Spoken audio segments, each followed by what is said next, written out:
As I say, shalom, shalom. Shalom to everybody. Shalom to everybody out there, to the brother and sister on the highway, on the byway.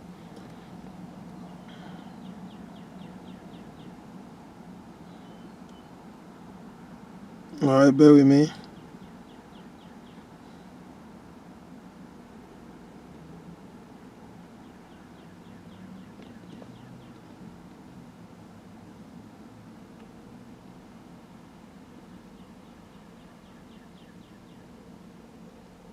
All right.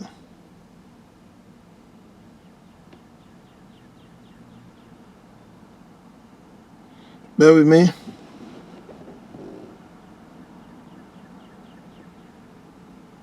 You'll find it out. All right. Bear with me. Bear with me. I'm going to hook up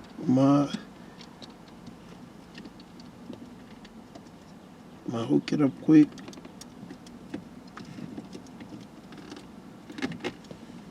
I'm going to hook it up quick. Bear with me. I'll hook up my stuff quick, right? And I'll be right back at it. All right. Bear with me. There we go. There we go. You know, there's a lot of doctrine out there, man. We gotta address it. You know, people, man, they get caught up into so many things. People, they get caught up into so many things, so many doctrine out there, right? So, bear with me. Should be at it. As it says, shalom, shalom. Shalom, shalom, shalom. First and foremost, we give all praises, glory, power unto the Most High Yahawah through His only begotten and beloved Son, Yahushua, Mashiach, and the Holy Spirit, the Rakoi Kadash. We say shalom. Shalom to the kings. Shalom to all the brothers out there doing the work of the Most High, risking your life, you know, being, you know, attacked, you know. It's all good, brother. You know, as our forefathers have said, we always got to count it for what? For good. We got to count it for righteousness, right? Because the same thing happened to our forefathers back in those days, right? So, shalom, shalom to everybody. Shalom to all the camps out there. Shalom to the sister, you know, being faithful unto the husband, you know, fearful, you know, keeping the law, the commandment, you know, shalom to all you out there, sister, man. Shalom, shalom. Shalom to the brother, you know, the single, the one doing the work of the Most High individually, you know, all praises, shalom, shalom, shalom. Blessing unto you, and shalom. This is brother Frankie coming at you, right, to touch on a quick topic, right? So, as I was doing earlier in French, so I was talking with this brother. So the brother, he's still in the Catholic Church.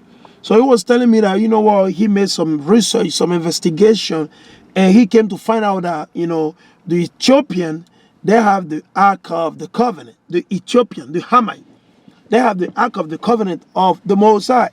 So without any further ado, what we're going to do, I'm going to go ahead and read the definition of the Ark of the Covenant. So everybody got to understand, we got to know what it is, the Ark of the Covenant, right? So let's go right here. I'm going to go straight to Google, right? Let's see what Google got to say. Or I'm going to go to the KJV because I was using earlier the KJV, right? So let's go to the KJV and we're going to read the meaning, right? So I'm going to go to the KJV, right? Because when you talk about Ark, you got three different definitions of four, right? And I'm going to show you. This is from the KJV, okay? Understand that? This is from the KJV dictionary. So understand that? This is from the KJV dictionary, all right? So this is on the KJV dictionary, and we're going to check it out. Let's see what it got to say. And this is the first one is the main definition that we need here, right? That's the main one that we need. It's an ark, a small closed vessel, chest or coffer. So understand, like you talk about chest, right?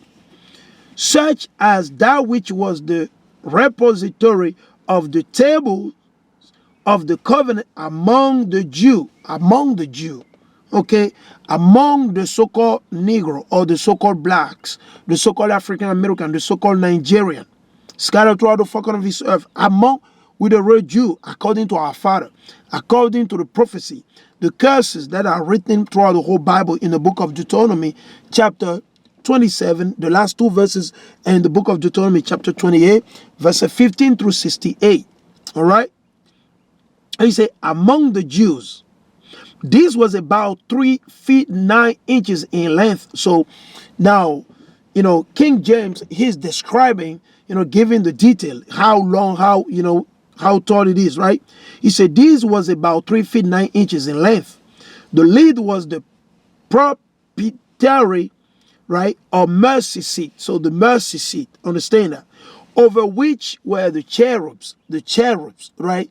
These are some being that the Most High created, to do works for him, right? He said the vessel in which Moses was set afloat upon the Nile was an ark of bulrushes. So understand that. So we're referring to that ark, the ark of the Most High. So do they have it? Do the Ethiopians really have it in one of the cathedrals? They say in a cathedral. So we will take a look at it, right? Let's go right here again, because I was doing some, there we go. So I was researching earlier, right? Let's see what Google has to say. So this is from the nationalgeographic.com. And that's one of the main things they're using to deceive the people. Right? Check it out, brother and sister. Take a look at it. You see that? The national, right? You see the website right there? It's from who? The nationalgeographic.com. Right? All they push for is a lie. It's deceit, man. They may get some stuff, okay, but the majority of the time, they don't go to the Bible. They don't give credit to the Most High. They don't give glory unto the living God, Yahawah. They don't do that. They come out with the vain doctrine, the vain opinion, right? They come with the nonsenses, right? Because they have a lot of nonsense, right? So let's go right here. We'll read it. He said one of the most famous claims, okay, one of the most famous claims about the arks, so where is the ark? About where is the ark, okay, is that before the Babylonians sacked Jerusalem, okay, he said before the Babylonians sacked Jerusalem, it had found its way to Ethiopia. So he said that they brought it to Ethiopia. Who brought it to Ethiopia? So I was asking the brother. So the brother was telling me that, okay, some men brought it to Ethiopia. I said, which men? What are their names? He said he doesn't know. He just said some men, right? So me just looking it up, I just Googled it right now, and that's what it showed me. Where it still reside in the town of Aksum. So they say in the town of Aksum in Ethiopia, they have the Holy Ark of the Covenant of the Most High. In the St. Mary of Zion Cathedral. That's where they have it at. Can you believe that? Do they have it there? Hey, it's impossible. They can't have it. Because they're all going to get destroyed. They can't have it. It's very simple. They can't have it. How do we know? We'll prove it. Let's go right here. Now we're going to go into a couple of precepts we're going to read. We'll start with the book of Samuel, 1 Samuel, right? We'll start with 1 Samuel chapter 4, right? Let's read it. Because some brother or some sister, they might not know what is the history, what happened. Because the Ark of the Covenant of the Most High is not something that you think is like just some object when you can just, make fun of, you laugh at, you think you can touch it. No, man, you can't do that. You're going to die. Okay? Let's go right here in the Bible. Bear with me. We'll read it. So we'll go into 1 Samuel chapter 4. 1 Samuel chapter 4. Let's start with that. 1 Samuel chapter 4, and we're going to read from verses 10 through 22. Right? Let's start from verses 1 anyway. Right? 1 Samuel, right? Chapter 4 and verses 1. And the word of Samuel came to all Israel. Actually, I'm going to just jump to verse 10. To the point, okay? 1 Samuel 4 and 10, right? So I'm trying to make this quick, right? And the Philistine fought, and Israel was smitten, okay? So our forefathers fought against them wrongfully, and the Most High overcame them through who? The Philistine, right? And they fled every man into his tent. The word tent here stands for the word house. So everybody fled into the house, okay? And there was a very great slaughter. For there fell of Israel 30,000 footmen. So understand that. The Most High killed of our people 30,000. Why? Because of iniquity, because of rebellion. Because of iniquity, rebellion. That's what you see, right? Okay, let's continue. Verses 11. And the ark of Yahawah was taken. The ark of the covenant of the Most High was taken by who? The Philistine, right? Let's keep in mind. Now, were the Philistine mighty to take it? No, the Most High allowed them to take it. So the Most High can show them that, you know what? You never go against my people. You don't lunch. You don't do things like that, right? Let's see. And the two sons of Eli. So Eli, he used to be judge for our forefather. He used to be the judge for Israel for 40 years.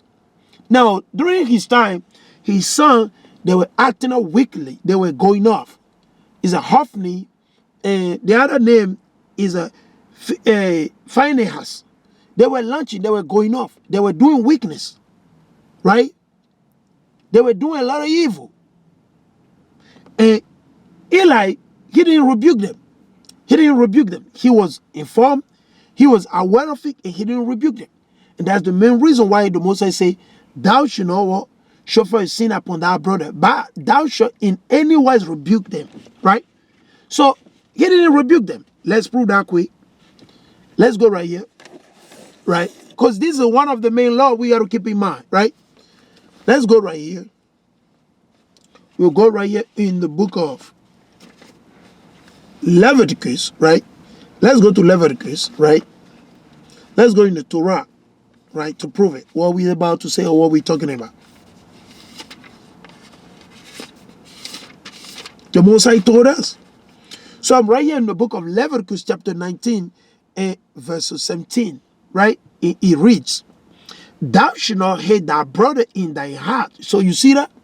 So Eli, one who say he hate his own children, because he who have rebuked them so the Most High may have mercy and deliver him and deliver them different way, right?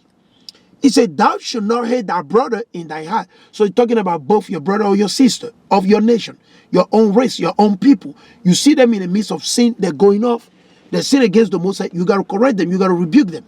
And that's not judgment, okay? You're rebuking them, you're correcting them. You're giving them the light, you're giving them Yahawah Mashiach, right? He said, thou shalt in any wise rebuke thy neighbor. You see, who is our neighbor? Our father, our mother, our sister, our cousin, our nephew, our nieces, and the list goes on and on. Right? He said, thou shalt in any way rebuke thy neighbor and not suffer sin upon him. You see? And that's the thing. Eli, maybe I might say, maybe because he was too old, you know, Eli didn't do anything about it. Eli didn't do anything about it. All right? So let's go back again. This is the book of 1 Samuel chapter 4. 1 Samuel chapter 4 and verses 11. And the ark of Yahawah was taken, and the two sons of Eli, Hophni and Phinehas, were slain. So the Most High destroyed them. Because the Most High already told Eli that he's going to perform something in his household that whosoever is going to hear it, they're going to be like, you see what I'm saying? So you got to keep in mind. Understand that? You got to keep in mind.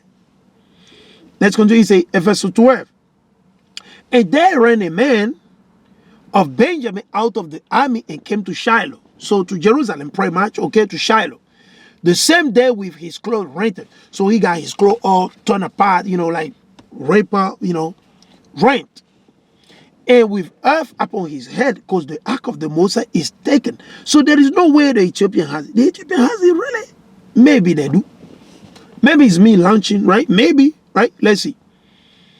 And when he came, lo, Eli sat upon a seat by the wayside watching, for his heart trembled for the ark of Yahawah. He was already concerned already. Why would he be concerned? If the ark of the covenant of the Most High is not that important, why is he concerned? If the ark of the covenant of the Most High, if it's just an object that anybody can just do whatever why is Eli concerned? He said, for his heart troubled for the ark of Yahawah. And when the men came into the city and told it, all the city cried out. And when Eli heard the noise of the crying, he said, 1 minute the noise of this tumult. And the man came in hastily and told Eli. So the guy, the Benjamin, right? He went and told him very fast. And when Eli heard the noise of the crying, he said, 1 minute the noise of this tumult.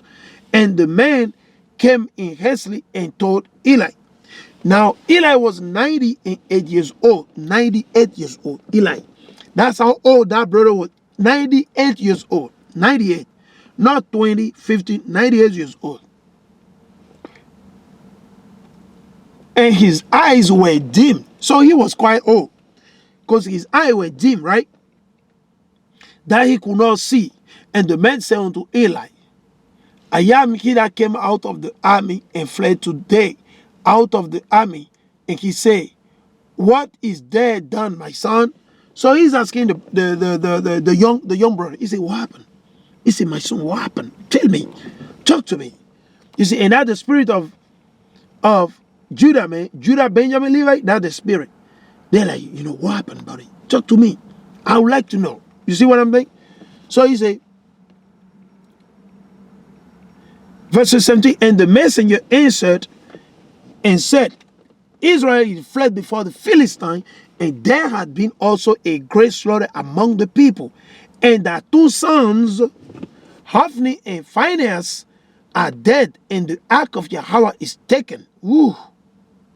And it came to pass, when he made mention of the ark of Yahawah, that he fell from off the seat back by the side of the gate, and his neck break. You see that? That's what we tell the people. You can't joke with the Most High. You can't play game with the Most High. You can't do that. No. You can't do that because it's going to destroy you. And he died. What happened to him? He died. He's gone. For he was an old man and heavy, and he had judged Israel 40 years. As I say, he judged Israel 40 years. Verses 19. And his daughter-in-law, Phinehas' wife, was with child, near to be delivered. And when she heard the thing that the ark of the covenant of Yahawah was taken, he heard it.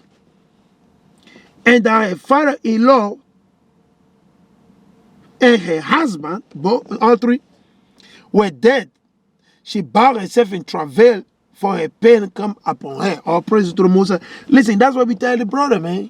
Your doctor won't be able to do anything. Your gynecologist, he won't be able to do anything. Your physician, they won't be able to do anything. You see the sister? The Most High brought it upon her. Okay?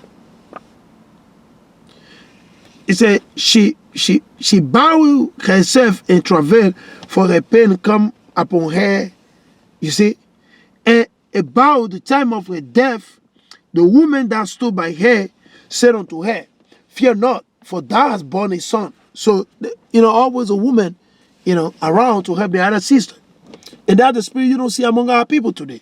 You understand? He said, fear not, for thou hast borne a son. But she answered not.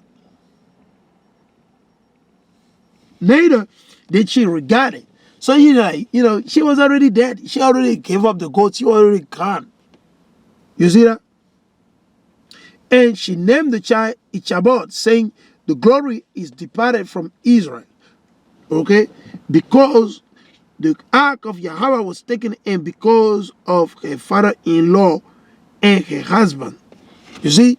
So you can't play with the Most High. You take the ark of the covenant of the Most High, you launch it. You talking about the Ethiopian? They have it? The Ethiopian? Hey, maybe they do. We'll find it out. Let's jump down to 1 Samuel chapter 5. This is the book of 1 Samuel chapter 5. Let's read from verses 1. And the Philistines took the ark of God. They took the ark of the covenant of the Most High, the living God Yahawah, right? And brought it from Ebenezer unto Ashdod. Ebenezer. They brought it into Ebenezer. Let's see what's going to happen to them. When the Philistines took the ark of Yahawah, they brought it into the house of Dagon, and set it by Dagon. So Dagon was an idol which was worshipped by who? The Philistine. Okay, so they brought Yahawah Ark of Covenant into the temple of Satan. Imagine that. You can't do that. Okay, so you can't bring righteousness before wickedness. It doesn't work like that. Good is set against evil. Evil versus against good, right? It said, and when the day of Ashdod arose early on the morrow, behold, Dagon was fallen. Dagon, the god, okay, the idol, okay.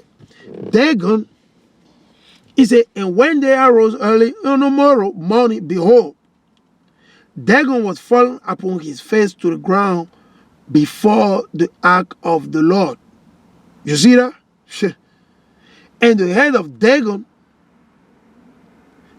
and both the palms of his hand were cut off from the threshold. Only the stump of Dagon was left to him. Only the stump. Okay? Therefore, neither the priest of Dagon nor any that come into Dagon's house tread on the threshold of Dagon in Ashdod unto this day. You see that? So since the Mosai, he sent an angel to chop the head, chop the arm of this idol, guess what? It's gone.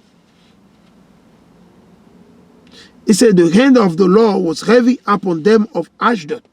Why? Because what do they do? Wickedness. They're the heathen. Esau, Edom, and the other nation. So he said, and the hand of the Lord was heavy upon them of Ashdod, and he destroyed them and smote them with emerald. Ooh. Listen, I recall, man, I never suffered from this, but from my uncle. I recall from my uncle. It's not a fun thing, man. They don't have medicine today in West Africa about that thing, right? But my uncle, I know, one of my uncle, he suffered from that thing. Okay? So he said, but the hand of Yahawah was heavy upon them of Ashdod, and he destroyed them and smote them with emeralds, even Ashdod and the coast thereof. So what did the Mosai do? He smite them. Disease, the Mosai plagues them. The Mosai, he plagued them. Don't do that. And that's what we tell the people. Okay? Don't be acting up. Don't go against the word of the Most High. Don't rebel against the Most High. Don't rebel against the Most High. Don't do that. Let's continue. This is the book of 1 Samuel chapter 5. And we're going to read.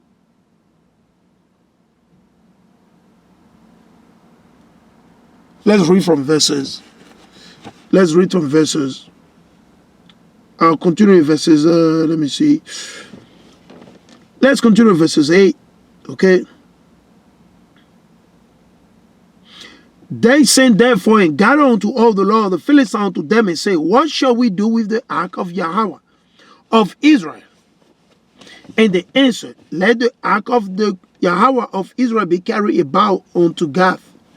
And they carried the ark of Yahawah of Israel about thither.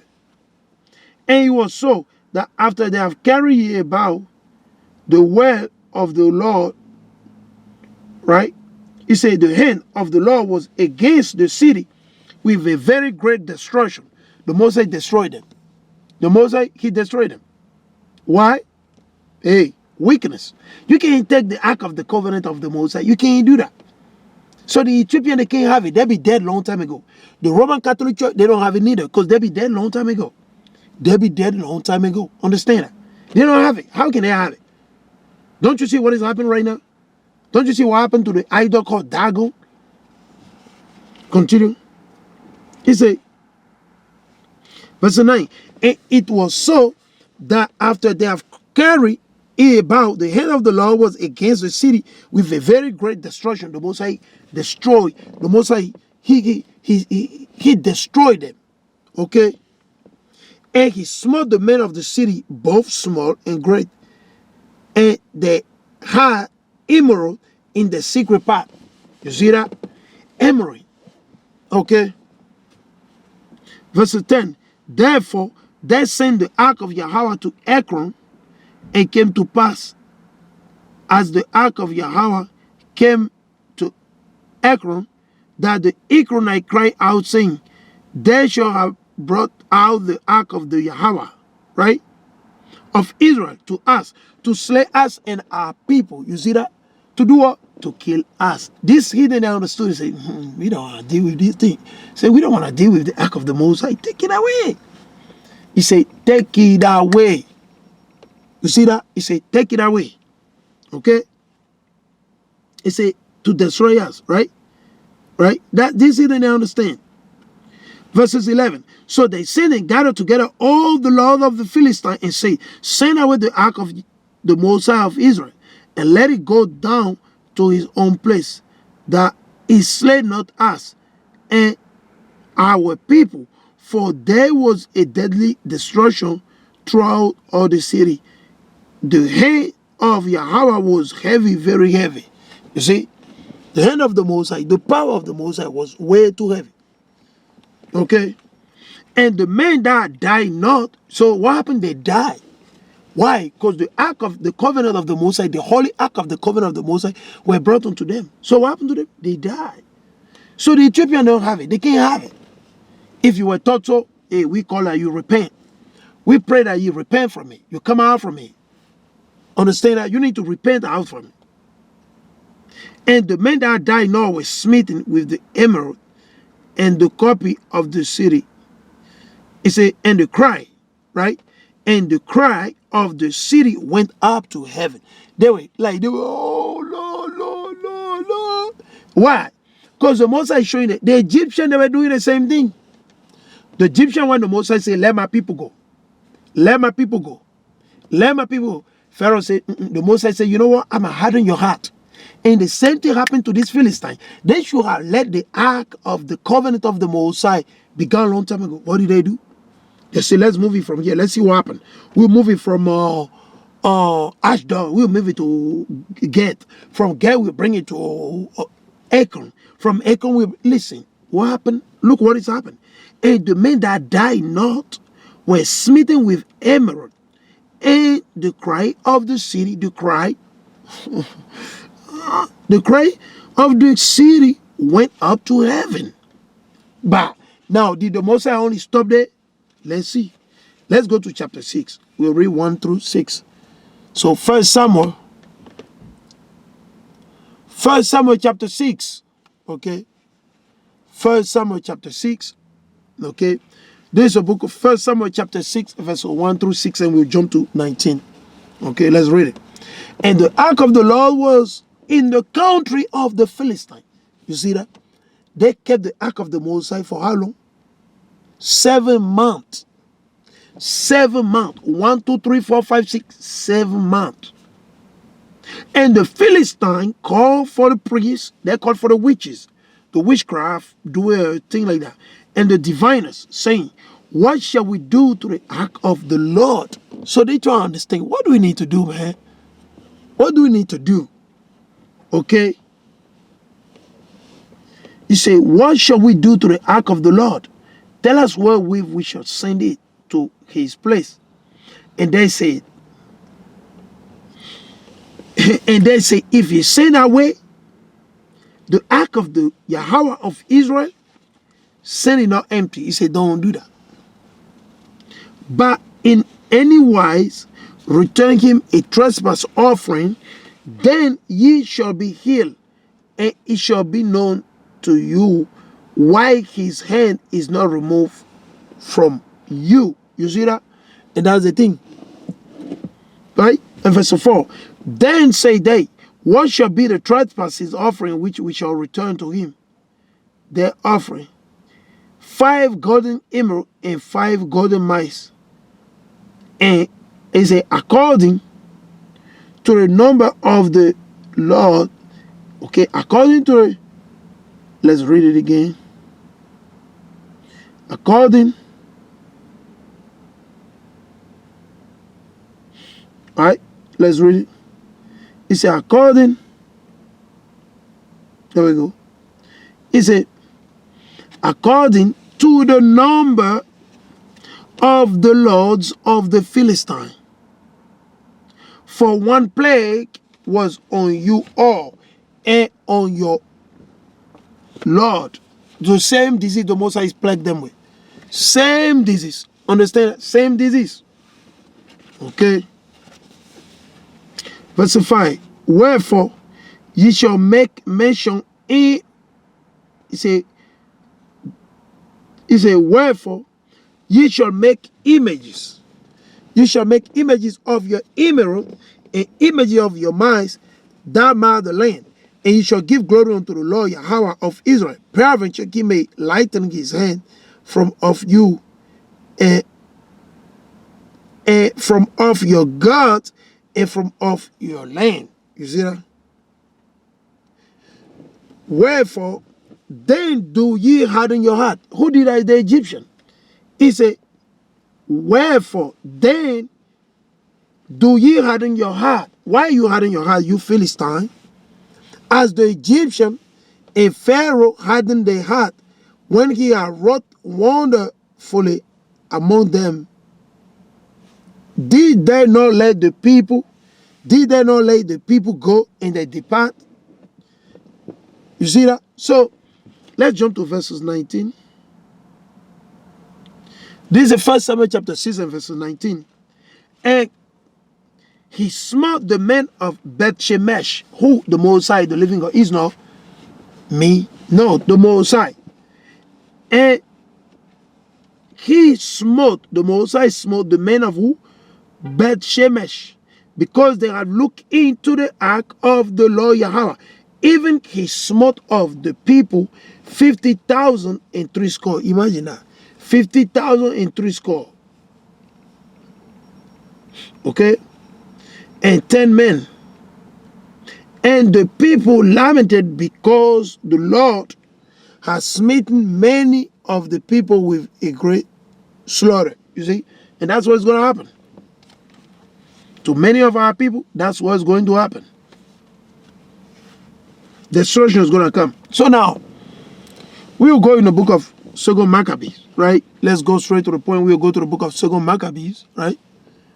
Let's go to 2 Maccabees to prove a point. That what? The Ethiopians, they don't have the Ark of the Covenant of the Most High. They will die. Neither do they have it in the Roman Catholic Church. They don't have it neither. Because they're all going to be cut off. They all be destroyed. So let's go to 2 Maccabees. Let's go right here in 2 Maccabees, chapter 2.